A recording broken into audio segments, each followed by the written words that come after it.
breaking news ৰাষ্ট্ৰীয় নাগৰিক পঞ্জীৰ দাবী আৰু আপত্তিৰ সময়সীমা বৃদ্ধি কৰিছে উচ্চতম ন্যায়ালয়ে 15 ডিসেম্বৰৰ পৰিৱৰ্তে 31 ডিসেম্বৰলৈ বৃদ্ধি হৈছে সময়সীমা অসম চৰকাৰৰ আবেদনৰ ভিত্তিত এই সময়সীমা বৃদ্ধি কৰা হৈছে 40 লাখ লোকৰ বিপৰীতে মাত্ৰ 8 লাখ লোকেহে এই মুহূৰ্তলৈকে আবেদন পত্ৰ দাখিল কৰিছে আপত্তিৰ বাবে ইফালে 1 ফেব্ৰুৱাৰীৰ পৰিৱৰ্তে পুনৰীক্ষণৰ দিন 15 ফেব্ৰুৱাৰীলৈ বৃদ্ধি কৰা হৈছে মই পুনৰ কৈছো আৰু এক ব্ৰেকিং নিউজ ৰাষ্ট্ৰীয় নাগৰিক পঞ্জীৰ দাবী আৰু আপত্তিৰ সময়সীমা দেশৰ সৰ্বোচ্চ ন্যায়ালয়ে 15 ডিসেম্বৰৰ পৰিৱৰ্তে 31 ডিসেম্বৰলৈ বৃদ্ধি কৰিছে অসম চৰকাৰৰ আবেদনৰ ভিত্তিতে এই সময়সীমা বৃদ্ধি কৰা হৈছে 40 লাখ লোকৰ বিপৰীতে মাত্ৰ 8 লাখ লোকেহে এই মুহূৰ্তলৈকে দাবী আৰু আপত্তিৰ বাবে আবেদন পত্ৰ দাখিল কৰিব পাৰিছে ইফালে পুনৰীক্ষণৰ সময়সীমাৰো পৰিৱৰ্তন ঘটোৱা হৈছে 1 ফেব্ৰুৱাৰীৰ পৰিৱৰ্তে 15 ফেব্ৰুৱাৰীলৈকে এই সময়সীমা বৃদ্ধি কৰা হৈছে উচ্চতম ন্যায়ালয়ে আজি এই গুৰুত্বপূৰ্ণ নিৰ্দেশনা যোগে এই সমগ্ৰ নিৰ্দেশ জাৰি কৰিছে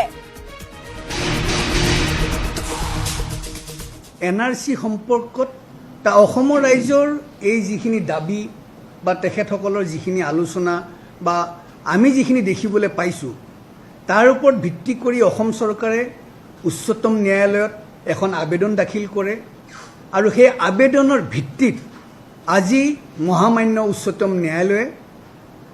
ইয়াৰ মুখ্য ন্যায়াধীশ ৰঞ্জন গগৈ ডাঙৰীয়াৰ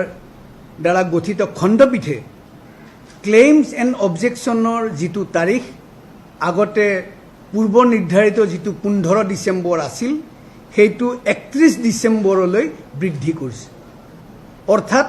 অহা 31 ডিসেম্বৰলৈকে বিভিন্ন ব্যক্তিয়ে এনআৰসিত নাম ভৰাবৰ কাৰণে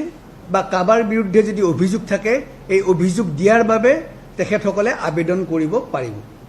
আজি মহামান্য উচ্চতম ন্যায়ালয়ে জিলা লেভেলত ডিস্ট্ৰিক্ট হেডকোৱাৰ্টাৰত এই যে আমাৰ যি অবজেকশ্যন সেইটো দিয়াৰ বাবে তেখেতসকলে অনুমতি প্ৰদান কৰিছে